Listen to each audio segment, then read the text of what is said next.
그동안 우리는 예레미야를 통해서 남유다의 멸망 과정을 우리가 볼 수가 있었습니다.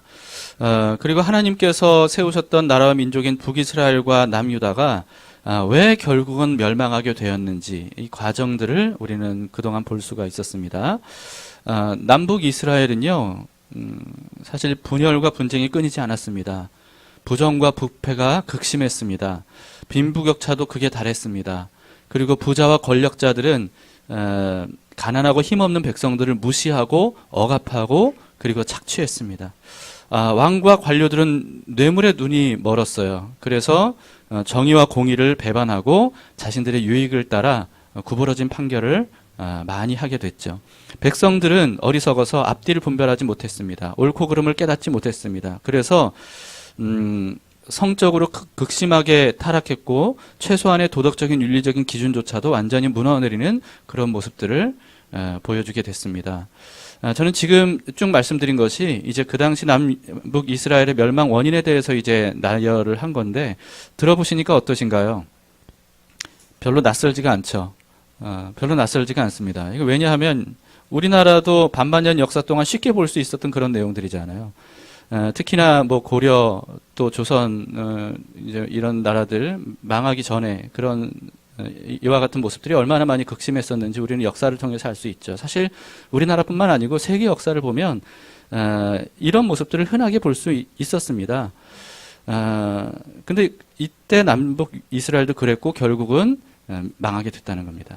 근데 예레미야서는요, 남북 이스라엘이 이토록 멸망할 정도로 타락한 여러 가지 어떤 지금까지 제가 말씀드린 세부적인 그런 요인들 이런 것보다도 가장 근원되는 원인 한 가지에 집중하면서 그것을 고발하고 있습니다. 단 한 가지의 원인, 모든 문제들의 근원, 멸망의 뿌리가 되는 그런 원인, 그게 뭐죠? 우상숭배예요. 우상숭배. 사실 이스라엘은 하나님께서 선택하신 나라잖아요. 구원하신 나라잖아요. 하나님이 직접 세우신 나라잖아요. 그런 민족이잖아요. 그렇기 때문에 사실은 세계의 모든 어떤 나라와 민족과는 달랐어야 됩니다. 그런데도 불구하고 이스라엘도 결국은 다른 나라들과 별 차이가 없을 정도로 타락하게 되었다라고 하는 거죠. 그 이유가 뭐냐 하면 이스라엘을 구원해서 세우신 하나님을 저버리고 떠나고 우상들을 섬겼기 때문이에요. 이스라엘이. 물론 이스라엘은 하나님께 지속적으로 제물 바쳤습니다. 제사도 드렸습니다. 그리고 여호와의 절기들도 지켰어요. 그리고 안식일도 지켰습니다. 그러나 그들은 그러면서도 또 다른 우상들도 섬겼어요. 다른 우상들에게도 제물을 바쳤어요. 다른 우상들의 뜻대로도 했어요. 풍요의 신이든 다산의 여신이든 할 것 없이 자신들에게 유익을 줄 거라고 생각하는 그런 기대되는 온갖 신들을 가리지 않고 다 섬겼습니다. 그 중에 하나가 여호와였을 뿐이에요. 심지어 오늘 본문에도 등장하는 모압의 신 그모스라고 하는 신도 섬겼는데요. 이 그모스 신은 몰렉 신과 같이 이 신을 섬기려면 어떻게 해야 되냐면 자기 아들을 산채로 바쳐야 되는 이런 제사를 해야 되는 그런 신이었어요. 근데 이스라엘이 그런 그모스 신까지도 섬겼다는 거죠. 이런 사람들이 하나님을 위한다면서 행한 모든 제사와 제물도 절기들도 이건 알고 보면 뭐냐 하면요, 하나님께 행하는 것들조차도 사실은 우상 숭배의 일환이었을 뿐입니다. 사람이 이처럼 하나님을 떠나서 우상들을 섬기면 이게 반드시 타락하게 됩니다. 아니요, 어쩌면 사실은 타락했기 때문에 우상을 숭배하는 것일 거예요. 왜냐하면 우상을 숭배하는 그 마음의 동기가 뭐냐 하면 인간의 욕심과 욕망이거든요. 그러니까 사람들은 우상이 진짜 신이라서 숭배하는 게 아닙니다. 자기 욕심과 욕망을 정당화하고 그리고 자기 욕심과 욕망을 마음껏 채우기 위해서 가짜 신을 만들어 놓고 숭배하는 거예요. 사람들이 고안해낸 우상들을 보세요. 여러분, 그런 우상들은요, 타락한 인간과 별반 다르지 않습니다. 독선적이에요. 무례해요. 음란해요. 잔인해요. 폭력적이에요. 여러분, 그래서 신화들을 한번 보세요. 여기에 등장하는 신들을 보세요. 그 신들이 어쩌면 그렇게 타락한 사람들을 닮았는지 몰라요. 그건 왜 그러냐면요, 욕망과 욕심에 이 가득한 사람이 그런 신들을 자기 나름대로 캐릭터를 구축해 놓은 거거든요. 그러다 보니까 타락한 자신들을 닮은 신들을 만들어 놨을 거예요. 놨던 거예요. 그런데 그것이 신들인 이유는 단지 신적인 능력을 가지고 있다고 생각했기 때문이라는 거죠. 그래서 인간들은 이렇게 타락한 자기를 닮은 우상들을 만들어 놓고는 이렇게 생각하는 거죠. 신들도 우리들과 다르지 않다. 그러면서 자신들의 타락을 정당화하는 거예요. 그리고는 자기들처럼 욕망과 욕심으로 가득 찬 이런 우상들의 신적인 능력으로 자신들의 욕망과 욕심을 채워줄 것을 위해서 숭배하는 거죠. 근데 아이러니하게도요, 인간은 이렇게 스스로 만드는 온갖 신들의 종이 되어버렸습니다. 그래서 욕심과 욕망으로 가득 찬 자신들이 만들어 놓은 신들, 이 신들을 두려워하게 됐죠. 그래서 자기가 만든 신들이 시킨다고 생각하고 그들이 원한다고 생각하는 것들을 바치는 거예요. 행하는 거예요. 그래서 이런 우상들에게 제사를 드리는 방식 중에 음행하는 방식이 있습니다. 여사제들과의 어떤 음란한 행위, 이것이 이런 신들에게 바치는 제사 행위예요. 심지어는 사람을 살해하기도 해요. 아까 말씀드린 금오스 신에게 제사할 때는 어떻게 해야 된다고요? 심지어는 자기 아들을 산채로 불태워 죽이기까지 해야 되는, 이런 것들이 바로 이 타락한 우상들에게 행한 이들의 제사 행위였죠. 이렇게 해야만 이들이 그 신들을 노하지 않게 하고 화를 면하고 자기들이 복을 받을 수 있을 거라고 생각했어요. 그러니까 자신들이 화를 면하고 복을 받기 위해서라면 무슨 짓이든지 했던 거죠. 네, 그래서 어떤 영악한 사람들은요, 참 인류 역사를 보면 참 재밌는 얘기들이 많아요. 그런 인간의 어리석음을 이용해서 막대한 부와 권력을 취하는 그런 일들도 많았습니다. 그러면 오늘날에도 옛날처럼 눈에 보이는 우상들을 섬기는 모습들은 예전에 비해서는 굉장히 많이 사라졌죠. 물론 지금도 뭐 이렇게 뭐 어떤 형상에게 절하는 경우들이 많이 있지만 예전보다는 많이 사라졌습니다. 그러면 그만큼 우상 숭배는 사라진 걸까요? 그만큼 우상 숭배는 줄어든 걸까요? 아니요, 사실은 그렇지 않습니다. 모든 신들의 존재를 부정하는 무신론자들이 급격하게 늘어나면서, 그러면서 오히려 우상 숭배는 사라진 것이라고 생각하기 쉽지만 사실은 우상 숭배의 가장 진화된 모습이 무신론이에요. 왜냐하면 무신론은요, 알고 보면 뭐냐 하면 인간의 이성과 감각만을 믿겠다는 사상이거든요. 다른 건 안 믿겠다는 거예요. 눈에 보이지 않는 건 안 믿겠다. 그래서 인간의 어떤 판단, 감각, 이성, 이런 것들을 믿겠다는 사상이 그런 무신론이에요. 그런데 문제는 뭐냐 하면 이와 같은 인간의 이성과 감각이 욕심과 욕망에 물들어 있다는 것에 대해서는 애써 부인하는 거죠. 그걸 무시합니다.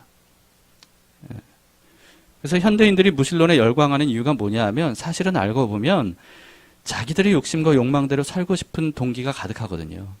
그걸 정당화하고 싶거든요. 그걸 합리화하고 싶거든요. 내 멋대로 살고 싶어 하는 거거든요. 그러니까 신은 없다. 무슨 신이든 없다. 종교는 다 필요 없다. 이렇게 믿게 된 거죠. 그런 의미에서 여러분 투학했던 옛 조상들에 비해서 좀 모습이 좀 세련된 모습으로 바뀌었을 뿐이지 예나 지금이나 사람들은 지금도 마찬가지로 욕심과 욕망을 채우기 위해서 온갖 우상들을 자기 마음속에 들여놓고 모시고 열광적으로 섬기는 거예요. 그래서 그 우상들이 시키는 대로 살아가는 거죠. 그것은 필연적으로 죄악으로 치닫게 되고요. 그리고 그 죄의 결과로 멸망을 당할 수밖에 없다. 라고 하는 겁니다. 여러분, 그래서 하나님께서 그토록 성경을 보면요, 우상 숭배, 이것을 그토록 금지하셨던 거예요. 물론 뭐 도덕적인 윤리적인 어떤 그런 타락상에 대해서도 성경에는 기록을 하고 있지만 그 모든 근원이 바로 하나님이 아닌 우상을 숭배하는 것에 있다는 것을 성경은 그래서 그토록 강조하고 있고, 하나님은 우상을 버려야 된다. 우상을 섬겨서는 안 된다. 만들어서는 안 된다. 라고 말씀하신 거죠. 여러분, 사실 우상은 실존하는 존재가 아닙니다. 사람이 만들어 놓은 어떤 허상이에요. 물론 그것을 부추긴 사탄과 마귀는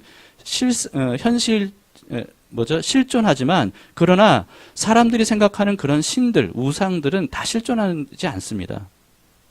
그런데도 사람들은 우상의 노예가 돼서요. 우상이 시키는 대로 온갖 죄악을 저지르는 거죠. 사실은 뭐예요, 그게? 알고 보면 자기의 욕심과 욕망이 시키는 대로 사는 거예요.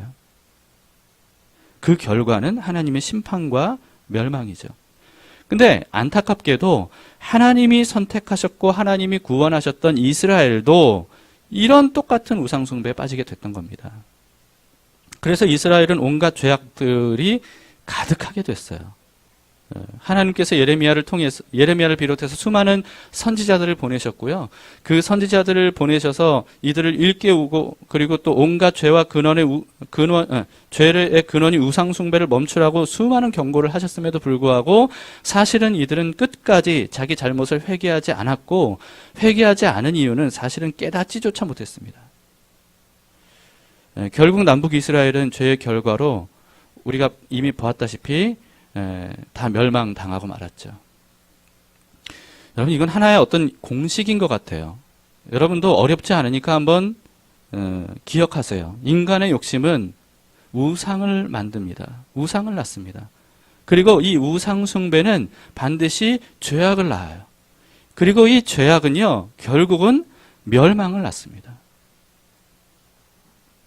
그동안 우리는 예레미야서를 통해서 남북 이스라엘이 이와 같은 공식대로 결국은 멸망당한 모습들을 봤던 거예요.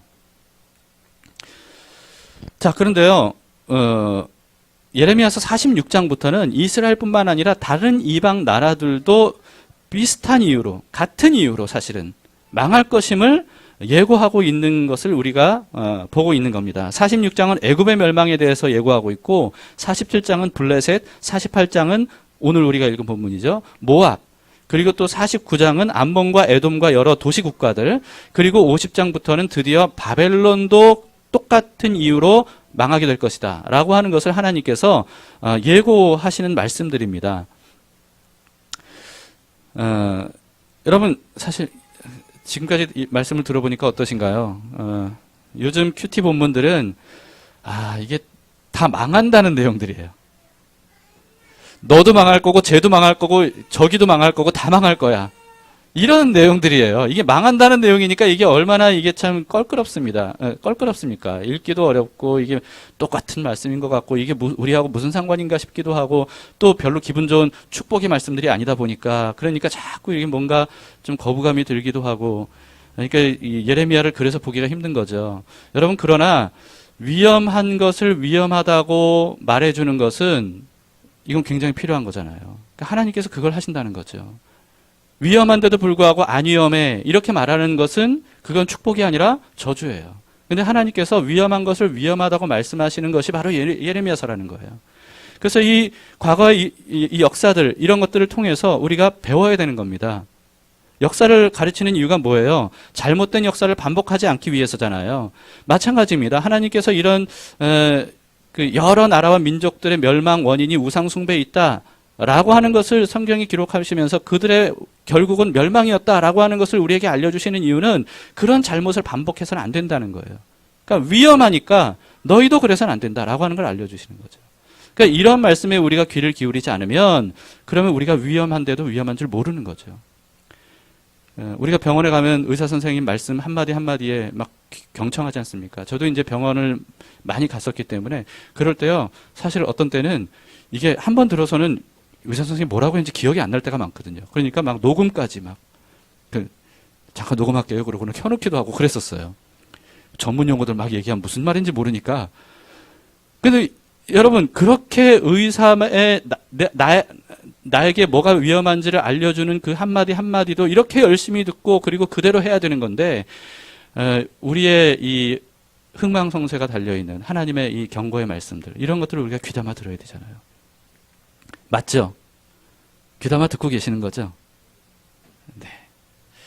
오늘 본문은 그중에서 모압의 멸망이 예고되는 내용입니다. 근데 오늘 본문을 다루기 전에 먼저 이 모압이라고 하는 나라가 어떤 나라인가 그 기원에 대해서 먼저 말씀을 드릴 건데요. 모압은 원래 아브라함의 조카 롯의 아들입니다. 정상적인 아들이 아니었어요. 아브라함은 자기 고향을 떠났잖아요. 하나님께서 그곳을 떠나라. 내가 지시할 곳으로 가라. 그 지시할 곳이 어디예요? 가나안 땅이었어요. 그래서 가나안 땅에 드디어 갔습니다. 그런데 그때 누구랑 같이 갔냐 하면 조카 롯과 함께 갔다는 거예요. 조카 롯과 함께 가나안 땅에 도착을 했는데 롯에게 아브라함이 너는 어느 쪽으로 가려느냐 이렇게 얘기를 했더니 롯이 선택한 곳이 있었어요. 그 선택한 곳이 어디예요? 그 유명한 소돔이었어요. 소돔성이었어요. 당시 소돔은요, 굉장히 부유하고 화려하고 그런 강대한 그런 도시국가였습니다. 그러니까 롯이 이 소돔성을 선택할 당시에 대해서 성경은 이렇게 기록을 하고 있어요. 창세기 13장 10절인데요. 이에 롯이 눈을 들어 요단 지역을 바라본즉 소알과 온 땅에 물이 넉넉하니 여호와께서 소돔과 고모라를 멸하시기 전이었으므로 뭐가 같았다고요? 여호와의 동산 같고 애굽 땅과 같았더라. 여러분 요즘 그 서울의 알짜배기 땅이 어디예요? 아무튼 무슨 동네인지 저는 잘 모르겠어요. 강남 쪽에 있는 뭐 어떤 동네들 있잖아요. 뭐 유명한 그런 동네들 있잖아요. 그런 것들을 보면 사람들이 어떻게 생각해요? 와, 이런 데서 살고 싶다. 나는 저기 가고 싶다. 내 평생 꿈에도 소원은 강남에 입성하는 거. 뭐 이렇게 생각하고 그걸 추구하는 사람들이 많이 있잖아요. 왜냐하면 거기를 볼 때 거기가 마치 천국 같거든요. 막 화려하고, 뭐 부유하고, 뭐 좋은 차들이 가득하고, 좋은 집들이 가득하고, 집값이 뭐 계속 올라가고, 막 이러니까 내 인생을 책임져 줄 것 같은 어떤 그런 곳으로 사람들이 많이 느끼는 경향이 있습니다. 롯이 볼 때 소돔은 어떤 곳이었어요? 천국 같아 보였어요. 여호와의 동산 같다고 말했죠. 롯이 볼 때 소돔성은요, 자기 인생을 책임져 줄 수 있을 것 같은 그런 곳이었어요. 천국 같은 곳. 그러니까 롯이 생각하는 천국은 어떤 곳이에요? 세상에 온갖 좋은 것들이 가득한 곳이죠. 근데 우리도 그렇게 생각하기 쉽잖아요. 무의식적으로 우리는 그렇게 생각하잖아요. 뭔가 즐길 게 많고 먹을 게 많고 뭐 하고 싶은 일 다 할 수 있을 것 같은 어떤 환경일 때 그때 사람들은 와, 천국이 따로 없다.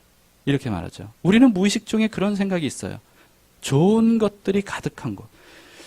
여러분, 그러나 아무리 좋은 것들이 가득해도요, 하나님이 안 계시면 천국이에요, 아니에요? 천국이 아니에요. 이 사실을 여러분 꼭 잊어서는 안 됩니다. 제가 누누이 강조를 했듯이 천국이 천국인 이유는 좋은 것들이 가득해서가 아니에요. 하나님이 계시기 때문이에요. 하나님이 다스리시기 때문이에요. 그 천국의 정체성은 하나님의 통치에 있는 거예요. 아무리 좋은 것들이 많아도 하나님이 안 계시면 여러분 그곳은요, 천국보다는 지옥에 가깝습니다. 하나님이 안 계시는 좋은 것들은 우리를 흥하게 할까요? 망하게 할까요? 결국은 우리를 망하게 한다는 거예요. 우리를 흥하게 하고 우리를 영원히 책임져 줄 수 있는 분은 하나님이신데, 그런데 그 하나님이 안 계시는 곳은 천국 같은 곳이 아니라는 거죠. 롯은 볼 때 소돔이 여호와의 동산 같아 보였어요. 에덴 동산 같아 보였고 천국 같아 보였습니다. 그러나 사실은 소돔은 알고 보면 무엇과 같은 곳이었어요? 사실은 알고 보니까 지옥 같은 곳이었어요. 화려함과 부유함이 있었지만 그 이면에 더러운 죄악이 가득했습니다. 오늘 본문에 모압에 대한 맑은 술 비유가 나오는데 조금 이따 볼 거거든요. 그 비유에 딱 맞는 곳이 사실은 소돔이었어요. 소돔을 선택한 롯이 두 딸을 데리고 거기서 삽니다. 거기서 살았어요. 그런데 이 도시가 얼마나 타락했는지 우리는 창세기를 통해서 단면적으로 볼 수 있는데, 결국은 하나님의 심판을 받아서 여러분들이 다 아시다시피 소돔성, 고모라성 완전히 파괴가 되잖아요. 완전히 파괴가 되는 하나님의 심판을 받아서 멸망을 당합니다. 이때 롯과 두 딸도 죽을 뻔했는데 하나님과 함께했던 아브라함 덕분에 겨우겨우 목숨은 건져서 탈출을 해요. 극적으로 탈출을 합니다. 그것도 탈출하기 싫어가지고 막 민기적 거리다가 하나님이 이제 마지막이다, 지금 탈출하지 않으면 너도 죽을 거야 했는데 그 마지막에 결국은 겨우겨우 몸만 빠져나왔어요. 이렇게 간신히 구원은 받았는데 롯과 두 딸은요, 롯과 두 딸이라기보다는 롯의 두 딸은 그 다음에 해서는 안 되는 짓을 하고 말았습니다. 이게 뭐냐 하면 소돔성을 겨우 몸만 빠져나와서 아무도 없는 산속으로 들어갔거든요. 산속에 들어갔는데 아무도 없잖아요. 근데 이 두 딸이 결혼할 때가 되는데 결혼할 남자들도 없는 거예요. 이러다가는 우리의 대가 끊기겠구나. 그래서 두 딸이 같이 이야기를 합니다. 이 자매들이 참 사이좋게 대화를 나누는 것, 수다 떠는 건 좋아요. 근데 좋은 수다를 떨어야지 이 롯의 두 딸처럼 이런 수다를 떨어서는 안 되는데 이 둘이 뭐라고 얘기를 하냐면 우리가 결혼할 남편 될 사람들이 없으니까 이러다가 우리 가문의 대가 끊기겠다. 그러면 우리가 어떻게 하면 좋을까? 막 이렇게 서로 이야기를 하다가 그러면 우리 아버지 롯을 술 취하게 하자. 그래서 언니가 먼저 들어가서 아버지와 동침하고 그 다음에 동생이 들어가서 아버지와 동침하자. 이렇게 한 거예요. 그렇게 해서 큰딸과 아버지 사이에서 낳은 자식이 모압이고 둘째 딸과 낳은 자식이 벤암미라고 하는 암몬의 조상이에요. 여러분 모압이 어떻게 생긴 나라인지 아시겠죠? 그러니까 이게 뭐냐면 이 두 딸이 이렇게 회개와 망측한 짓을 행한 이유가 뭐냐 하면 어디서 보고 배운 거예요? 소돔에서 보고 배운 거예요. 소돔에서. 그동안 소돔성에서 살면서 소돔성 사람들이 행한 일들을 그냥 눈으로 보고 그렇게 한 거예요. 그러니까 이들은 멸망당할 수밖에 없는 아주 극심하게 타락했던 성 소돔에서 몸은 빠져나왔어요. 그런데 마음은 빠져나오지 못했던 거예요. 그래서요, 여러분, 이렇게 탄생하게 된 모압과 암몬은 그 이후에도 계속 이 소돔 방식을 따라서 대대로 살아가게 되는 거죠. 이제 오늘 본문을 볼 건데요. 하나님이 이런 모압이 왜 망할 것이라고 말씀하셨습니까? 오늘 본문 7절을 보시죠. 네가 네 업적과 보물을 의뢰함으로 너도 정복을 당할 것이요 그모스는 그의 제사장들과 고관들과 함께 포로되어 갈 것이라 이렇게 말씀하고 있죠. 모압 나라가 의지한 우상들이 나와 있습니다. 뭐 다 나와 있는 건 아니지만 그들은 뭘 의지했습니까? 자신들의 업적과 보물 그리고 또 아까 말씀드린 그모스라고 하는 신을 우상으로 섬겼습니다. 그모스 신은 모압의 국가신이었어요. 대표적인 신이죠. 전쟁의 신, 승리의 신으로 알려졌습니다. 그래서 이들이 전쟁의 승리를 위해서라면 말씀드렸듯이 자기 아들까지도 제물로 바치는 산채로 바치는 이런 제사를 행했던 나라가 바로 이 모압 나라입니다. 이게 다 소돔 방식이에요. 근데 7절 말씀을 보면 모압은 자신들이 의지하고 자랑했던 업적과 보물 때문에 오히려 망하게 되었다고 말씀하고 있어요. 그 이후에도 자신들이 기대했던 그모스 때문에 오히려 이들이 망하게 되었다고 이렇게 말합니다. 그래서 7절에서도 그모스 신과 제사장들이 승리의 신인데도 불구하고 완전히 패배해서 무력하게 끌려갈 것이다. 이렇게 말씀을 하고 있죠. 여러분, 그러니까 우리는 이걸 통해서 참 많은 것들을 배워야 됩니다. 우리가 생각할 때 하나님 외에 다른 어떤 것이 나를 지켜줄 것이고 나를 보장해 줄 것이고 나를 부유하게 할 것이고 나를 잘 살게 할 것이라고 믿는 것들 있잖아요. 근데 오히려 그것들 때문에 수치를 당하고 그것들 때문에 망하고 그것들 때문에 화를 당하게 되는 겁니다. 오늘 보면 그것을 일깨워주고 있는 거죠. 모압은 다른 지역들에 비해서 풍부한 수자원과 기름진 땅에 건설된 나라였습니다. 그래서 오랫동안 경제적인 부를 누렸었어요. 이게 어느 지역이냐면요. 지금의 요르단 지역입니다. 요르단 지역. 그리고 이 지역이 고원지대였어요. 고원지대다 보니까 외부의 세력들의 침략이 별로 없었습니다. 그러다 보니까 다른 나라들에 비해서 비교적 안전한 그런 생활을 할 수 있었던 거죠. 근데 이 모압 사람들은요, 자신들이 누렸던 이런 것들을 우상화했어요. 자신들이 받은 복이에요, 이런 거. 그죠? 천의 어떤 복이잖아요. 고원지대에서 안전하고, 그리고 또 수자원이 풍부하고, 뭐 아무튼 이런 것들은 다 자신들이 받은 복이에요. 그런데 자기가 받은 복을 신으로 섬겼어요. 그동안 자신들을 풍요롭게 하고 안전하게 지켜줬던 것들이 앞으로도 자신들을 풍요롭고 안전하게 지켜줄 것이라고 믿고 의지했던 거예요. 하나님께서는 그와 같은 모압의 상태를 비유적으로 진단해 주셨는데 11절 말씀입니다. 11절에 뭐라고 되어 있냐면 모압은 젊은 시절부터 평안하고 포로도 되지 아니하였으므로 마치 술이 그 찢기 위에 있고 이 그릇에서 저 그릇으로 옮기지 않음 같아서 그 맛이 남아있고 냄새가 변하지 아니하였도다. 그러니까 모압을 술로 비유한 건데 겉으로 보기에는 맑고 좋고 사람들을 즐겁게 해주고 만족시켜줄 술처럼 모압이 그렇게 보인다는 겁니다. 그런데 그 아래에는 뭐가 가득 끼어 있어요? 찌꺼기들이, 더러운 찌꺼기들이 가라앉아 있다는 거예요. 그런데도 불구하고 맑은 좋은 술처럼 보이는 이유가 뭐냐 하면 이 술통을 한 번도 여기서 저쪽으로 옮긴 적이 없거든요. 만약에 옮겼다면 이게 뒤집어지잖아요. 그러니까 그 안에 있는 더러운 것들이 드러날 텐데, 근데 오랫동안 이런 일들이 없었기 때문에 가라앉은 상태라 이게 마치 좋은 술인 것처럼 여겨진다는 거죠.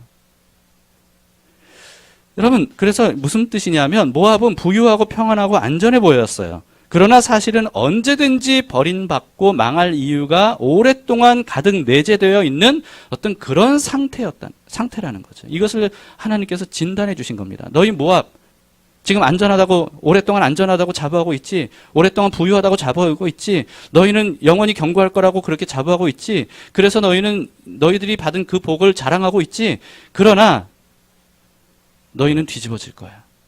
라고 하는 거예요. 그날이 다가올 거라고 말씀하고 있습니다. 12절을 보세요. 그러므로 여호와께서 말씀하시니라 날이 이르리니 내가 술을 옮겨 담는 사람을 보낼 것이라. 그들이 기울여서 그 그릇을 비게 하고 그 병들을 부수리니. 드디어 이 술이 뒤집어져서 옮겨질 거라는 겁니다.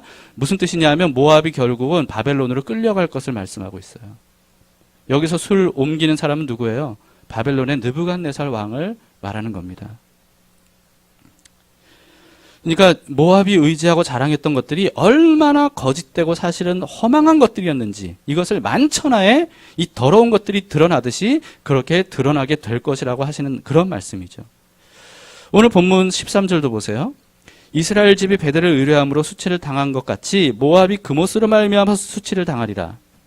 여기서 말하는 베델은 북이스라엘에 있었던 도시잖아요. 베델은 우리가 유명한 도시 아닙니까? 근데 베델하면 우리는 가장 먼저 떠오르는 게 야곱이잖아요. 야곱이 처음 하나님을 만났던 곳. 그래서 벳엘, 하나님의 집이라고 하는 의미거든요. 베델은 그렇게 이름 지어졌던 곳이에요. 그런데 그것이 나중에는 타락한 도시가 되어버렸어요. 북이스라엘, 남북으로 갈라지면서 북이스라엘의 초대 왕인 여로보암이 이곳에 금송아지 신상과 신전을 만들어 섬겼습니다. 이게 나름대로 왕권을 강화하면서 북이스라엘만의 어떤 견고한 나라를 세우고 싶어서 그런 우상들을 만들어 세웠던 거예요. 그런데 여러분, 북이스라엘이 어떻게 됐습니까? 오히려 그 우상 때문에 수치를 당하고 그 우상 때문에 망하게 됐어요. 망했어요. 모압도 마찬가지라는 거예요. 너희가 자랑하고 너희가 섬기고 너희를 보장해 줄 것이라고 생각하는 그런 우상들 때문에 안전할 거라고 믿지만 오히려 너희가 우상들 때문에 망할 것이다. 수치를 당할 것이다. 라고 하는 거죠.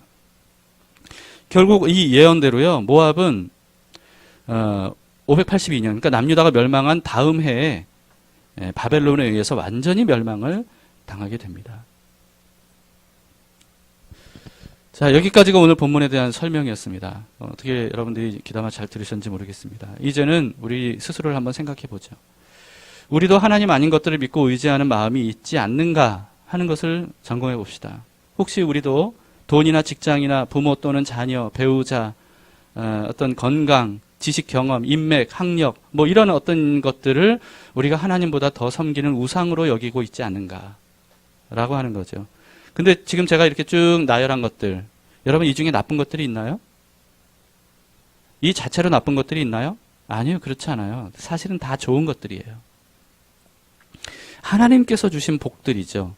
돈, 직장, 부모, 자녀, 배우자, 건강, 지식, 경험, 인맥, 학력 이런 모든 것들은 다 하나님이 주신 복들이에요.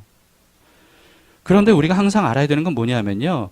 하나님이 주신 좋은 것들을 너무 좋아한 나머지 주신 하나님보다 더 좋아하면 그것이 바로 우리를 망하게 하는 우상이 된다는 거예요. 사람들은 우상을 어떤 것을 우상으로 삼습니까? 안 좋은 것, 초라한 것, 나쁜 것, 힘없는 것 이런 것들을 우상으로 삼지 않아요. 우상은 좋아 보이는 것, 강해 보이는 것, 나를 보장해 줄 수 있을 만한 것 이런 것들을 우상으로 삼습니다. 그런데 그런 좋은 것들이 사실은 누구로부터 오는 거예요? 하나님으로부터 오는 거잖아요. 하나님 아닌 누가 그런 사람들에게 좋은 것을 주겠습니까? 하나님으로부터 천지만물을 창조하신 하나님으로부터 좋은 것들이 오거든요. 그런데 하나님이 주신 그런 것들을 우상으로 섬기면서 하나님이 주신 좋은 것들로 그 우상들에게 바치는 거예요. 이게 인간의 모습이에요. 혹시 우리도 그런 모습이 있지 않는가라고 하는 겁니다. 모압이 그랬거든요. 하나님이 주신 어떤 천혜의 환경들, 이런 것들을 신으로 삼겼어요. 심지어 여러분, 사람이 얼마나 우상 숭배에 능하냐면요, 신앙생활까지도 우상화하는 경향이 있습니다. 신앙생활까지도. 예배당도 좋은 거죠. 근데 성전이라고 하면서 우상시하는 사람들이 얼마나 많은지 몰라요. 심지어 자신의 어떤 성경을 많이 하는 것은 이건 좋은 거잖아요. 근데 그것도 자랑으로 내세우면서 그것이 자신을 책임져 줄 것이라고 생각하는 거예요. 기도 행위, 우상시합니다. 헌금, 헌신, 봉사, 이런 것들도 우상시하는 거예요. 내가 이런 걸 많이 했으니까 난 복 받을 거야. 이런 걸 많이 했으니까 나는 구원받을 거야. 라고 하는 거죠. 목사도 우상화예요. 교회도 우상화예요. 나 어느 교회 다녀. 그 유명한 교회, 그 유명한 목사. 여러분, 그것도 우상시 되는 겁니다. 교회와 목사가 여러분을 구원하는 게 아니에요. 심지어 사람들이 가장 우상화하는 게 뭐예요?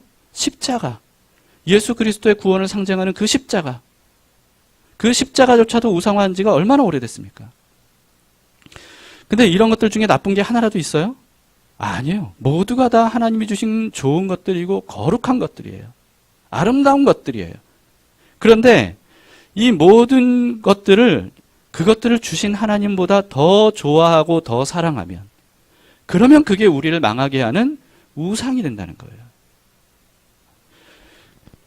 그래서 여러분, 하나님이 아니라 종교적인 것들과 종교적인 행위들, 이런 것들이 자신들을 지켜주고 자신들에게 복을 줄 것이라고 믿고 의지하는 것은, 이게 우상숭배라는 거죠.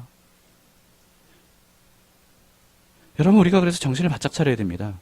교회 다닌다고, 난 예수 믿는다고 생각하지만 사실은 그게 아니라 나도 모르는 사이에 눈이 가려져서 예수님이 아닌, 하나님이 아닌 종교적인 행위들, 또는 종교적인 어떤 물건들, 종교적인 어떤 형식들, 이런 것들을 우상시하는 우리의 모습이 있진 않은가 라고 하는 겁니다.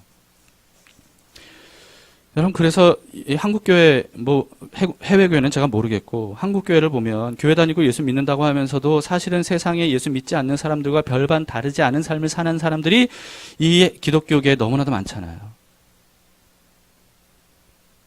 그냥 다른 점이 있다면 뭐예요? 그냥 교회 용어와 교회 문화에 좀 익숙한 거. 이것뿐이지. 일주일에 한 번 교회 가는 거. 이것뿐이지. 사실은 모든 생각과 마음이 세상 사람들과 별반 다르지 않은 이런 사람들이 교회 안에 얼마나 많냐는 거예요. 결국은 자기 욕심과 욕망을 채우기 위해서 교회 다니고 신앙생활하는 이런 부류의 사람들이 많다는 거죠. 여러분, 이들도 알고 보면 우상 숭배자라는 겁니다. 기독교인들이 오늘날 세상 사람들과 다를 바 없는, 아니요, 오히려 더 추악한 그런 잘못을 저지르는 것들이 매스컴에 막 올라와요. 목사들 하루가 멀다 하고 올라와요. 그런 내용들이. 왜 이런 죄악들을 일삼게 되는 거죠? 왜냐하면 하나님이 아닌 다른 것들을 우상으로 섬기기 때문이에요. 그렇다고 하나님만 섬기면 아무 죄를 범하지 않는다는 뜻은 아닙니다. 그러나 중요한 것은 죄의 종에서 벗어날 수는 있다는 거예요. 근데 이런 것들을 우상이라는 사실을 깨닫기가 얼마나 어려운지 모릅니다. 그리고 겨우 머리로는 깨달았다 하더라도 이게 이미 우상 숭배가 우리의 체질화가 됐거든요. 칼빈이 얘기한 것처럼 우리의 마음은, 인간의 마음은 우상 공장이에요. 우상을 계속 생산해내는 공장이에요. 그러다 보니까 여기서 벗어나기가 얼마나 어려운지 모릅니다. 이거는 사실 어려운 정도가 아니고요. 우리 힘으로 우상 숭배를 하지 않는 것은 불가능해요. 이것은 불가능합니다. 그러면 어떻게 해야 되죠? 우상 숭배의 결과는 죄악이고 죄악의 결과가 멸망이라 그랬는데, 그럼 우리의 결과는 멸망인 것이 운명이냐 하는 거죠. 그렇습니다. 여러분, 모든 인류의 운명은 하나가 있는데 그것은 우상 숭배로 인한 죄 때문에 멸망당할 수밖에 없다라고 하는 게 모든 인류의 운명이에요. 그래서 예수님이 오신 겁니다. 인간에게는 답이 없으니까. 인간에게는 가망이 없으니까. 인간이 아무리 노력해도 거기서 벗어날 수가 없으니까, 그러니까 그런 인간을 구원하시기 위해서 예수님께서 이 땅에 오신 거예요. 그래서 우리를 대신해서 십자가에 대신 못 박혀 죽으신 거죠. 이 예수님을 믿는 사람만이 인간의 힘으로는 결코 피할 수 없는 불가능한 100% 불가능한 멸망을 이제는 피할 수 있게 됐다는 거예요. 이것이 복된 소식인 복음인 겁니다. 여러분 근데 이렇게만 알고 끝나면 안 돼요. 영악한 인간들은요. 아 그렇구나. 예수님이 나 대신에 십자가에서 대신 못 박아 죽여서 그래서 내가 받아야 될 멸망을 예수님이 십자가에서 대신 받아주셨구나. 나는 이제 죄에서 자유하구나. 라고 하는 사실을 심지어 이런 복음조차 왜곡하고 우상화해버려요. 아, 예수님 믿으면 모든 죄를 해결받고 그리고 천국에 들어가니까 이제는 무슨 죄를 지어도 다 용서받고 천국에 갈 수 있겠구나. 이런 식으로 영악한 인간들이 복음을 왜곡하는 거죠. 이것도 하나의 또 다른 우상숭배입니다. 왜냐하면 복음을 자기 욕심과 욕망을 정당화하는 수단으로 그리고 또 그런 욕심과 욕망을 채우기 위한 수단으로 생각하기 때문입니다. 예수님을 믿는 건 그런 게 아니죠. 여러분 예수님을 믿는 것은 뭡니까? 우리의 욕심과 죄가 예수님과 함께 십자가에 못 박혀 죽었다라고 하는 사실을 믿는 거예요. 그리고 이제는 예수님의 의가 우리를 의롭게 살 수 있게 되었다. 우리를 의롭게 살 수 있게 한다. 예수님의 의가. 이걸 믿는 거예요. 우리가 예수님을 믿는다는 것은 바로 그런 겁니다. 단지 예수님 믿으면 내가 무슨 죄를 지어도 이제 천국 가고 구원 받을 거야 라고 하는 걸 믿는 게 아니에요. 그게 아니라 예수님을 믿는다는 것은 나의 욕심과 욕망으로 가득 찬 옛자, 우상 숭배를 할 수밖에 없는 이 욕심과 욕망으로 가득한 내 옛자가 예수님과 함께 십자가에 못 박혀 죽었다 라고 하는 것을 믿는 거예요. 그리고 이제 예수님의 의가 우리를 의롭게 살 수 있게 한다 라고 하는 사실을 믿는 거예요. 이것이 바로 예수님을 믿는 겁니다. 그래서 복음의 핵심을 너무나도 잘 정리해줬던 바울은 이렇게 말했죠. 갈라디아서 5장 23절에 보면 24절에 보면 그리스도 예수의 사람들은 육체와 함께 그 정욕과 탐심을 어떻게 했다고요? 십자가에 못 박았느니라. 정욕과 탐심을 십자가에 못 박은 사람들, 이 사람들이 예수님을 믿는 사람들이에요. 그리고 또 로마서 6장 6절 7절에서는 이렇게 말씀합니다. 우리가 알거니와 우리의 옛사람이 예수와 함께 십자가에 못 박힌 것은 죄의 몸이 어떻게 돼요? 죽어. 예수님과 함께 죽어. 다시는 우리가 죄에게 종노릇하지 아니하려 함이니 이는 죽은 자가 죄에서 어떻게 됐어요? 죄에서 벗어났어요. 그래서 의롭다 하심을 얻었기 때문이라는 거죠. 여러분 성경에서 말하고 있는 예수님을 믿는 사람은 어떤 사람입니까? 더 이상 죄에게 종노릇하지 않는 사람이에요. 욕심에 이끌려 죄에 종노릇했던 옛자가 예수님과 함께 십자가에 못 박혀 죽었다고 선포하고 선언하고 그것을 믿는 사람들이기 때문에 그렇습니다. 여러분 예수님이 우리의 유일한 해답입니다. 우리로서는요. 우리 마음속에 있는 욕심과 욕망을 해결할 방법이 없어요. 우리 나름대로 도를 닦고 노력하고 선을 행하려고 하더라도 선은 행할 수 있을지 몰라도 우리 안에 있는 욕심, 욕망으로 인한 죄는 막을 수 없습니다. 그래서 우리의 결국은 사망일 수밖에 없는 운명에 처해져 있어요. 우리의 유일한 해답은 예수님밖에 없습니다. 예수님만이 우리를 죄와 그리고 죄의 근원과 그리고 죄의 결과로부터 우리를 구원해 주실 수 있어요. 더 이상 우리를 망하게 할 욕심과 죄의 우상 숭배를 정당화해서는 안 됩니다. 인간은 어쩔 수 없어. 그럴 수밖에 없어. 예수 믿어도 별 수 없어. 사람의 본성은 바뀌지 않더라. 라고 하면서 자신의 죄를 정당화하면서 그저 그렇게 살아가서는 안 된다는 거죠. 우리를 건져주시기 위해서 오신, 불가능한 것을 가능하게 하기 위해서 오신 그 예수님만을 온전히 믿고 의지하는 것이 필요합니다. 근데 이런 내용들은요, 너무나도 익숙하잖아요. 너무나도 우리는 잘 알고 있잖아요. 그런데 막연하고 추상적이잖아요. 그래, 이건 너무 잘 아는 내용이야. 근데 도대체 어떻게 해야 되는 거야? 그게 어떻게 가능한 거야?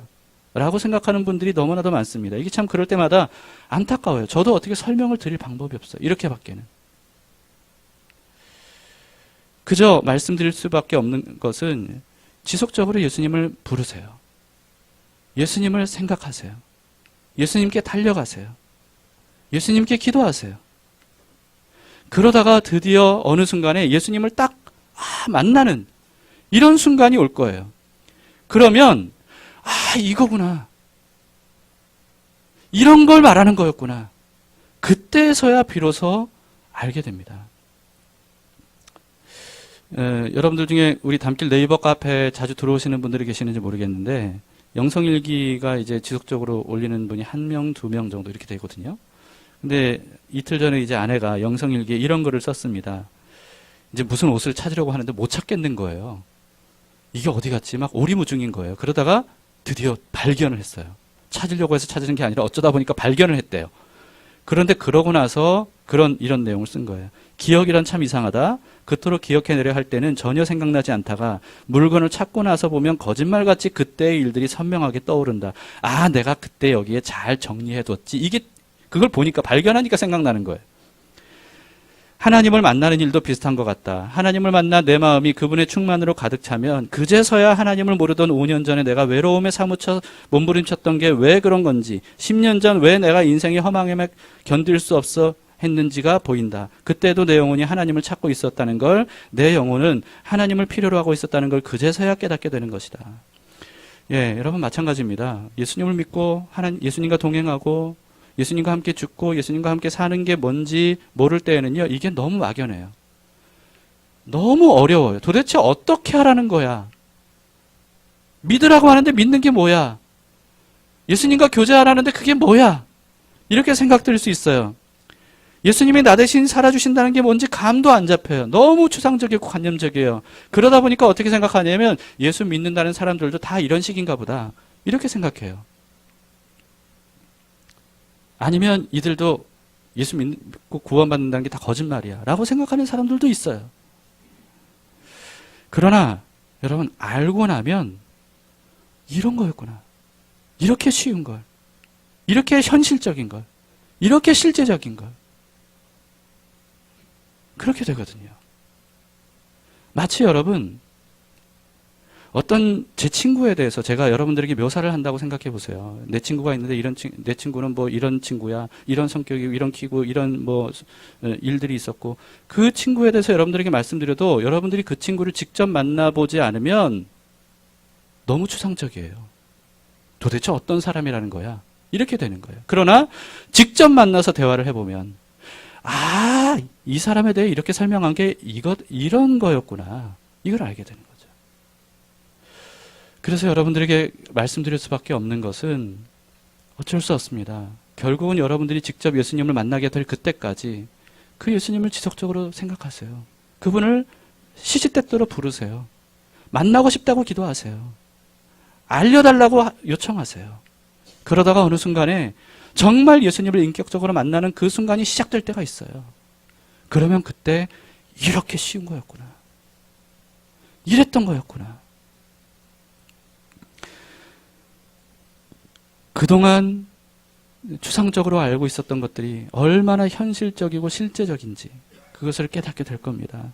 예수님이 내 안에서 나 대신 살아주신다는 것, 그것에 대해서 저처럼 제대로 설명할 수 없을지는 몰라도 결국은 부인할 수 없는 현실이 될 거예요. 여기 있는 여러분 모두도 그렇게 되기를 바랍니다. 단지 예수님을 믿고 만나는 것이 추상적이고 현실적인 것으로 멈추지 마세요. 다 이렇게 살아가나 보다 라고 생각하지 마세요. 그렇지 않아요. 예수님을 직접 만나면 예수님과 함께 살고 예수님과 함께 죽는다는 것이 완벽하진 않아도 뭔지는 알게 돼요. 그 삶을 소망하시고 꿈꾸셔서 언제나 결국은 예수님과 함께 동행하면서 그래서 진짜 천국을 맛보는 그런 우리의 삶이 될 수 있기를 축복합니다.